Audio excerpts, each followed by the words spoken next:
increased fish consumption of mothers before and during pregnancy leads to increased exposure to both mercury and the long-chain omega-3 DHA. Mercury may negatively affect brain development in one's unborn baby, whereas DHA may stimulate brain development. As we saw, though, the results of this study showed that the negative effect of mercury outweighs the beneficial effect of DHA for most species of fish. Unfortunately, in the last two national surveys of women of childbearing age, they were less aware and knowledgeable about this problem than other women, despite FDA and EPA campaigns to inform every OBGYN and pediatrician in the United States about the potential risks of mercury in fish. But I wanted to highlight the before, not just during pregnancy, but even before one gets pregnant.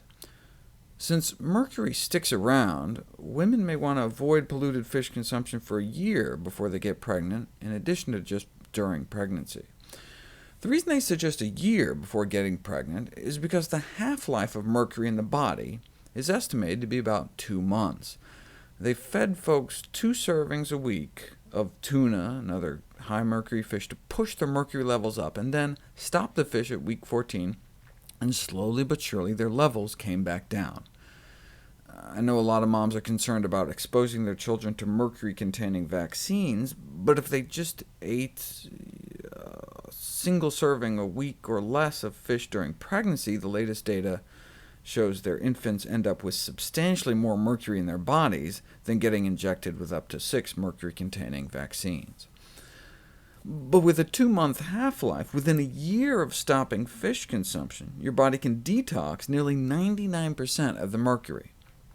Unfortunately, the other industrial pollutants in fish can take longer for a body to get rid of. Half-life as long as 10 years for certain dioxins and PCBs and DDT metabolites found in fish. So to get that same 99% drop could take 120 years, which is a long time to delay one's first child. What do these other pollutants do? Well, high concentrations of industrial contaminants associated with 38 times the odds of diabetes. That's as strong as the relationship between smoking and lung cancer. Isn't diabetes mostly about obesity, though? Well, these are fat-soluble pollutants, and so as people get fatter, the retention and toxicity of persistent organic pollutants related to the risk of diabetes may increase, suggesting the shocking possibility that obesity may only be a vehicle for such chemicals. We may be storing pollutants in our spare tire like a hazardous waste dump. Now, the pollutants could just be a marker of animal product consumption. Maybe that's why there's such higher diabetes risk, since more than 90% of persistent organic pollutants come from animal foods, unless you work in a chemical factory or stumble across some toxic waste. And indeed, in the U.S., every serving of fish a week is associated with a 5% increased risk of diabetes, which makes fish consumption about 80% worse than red meat.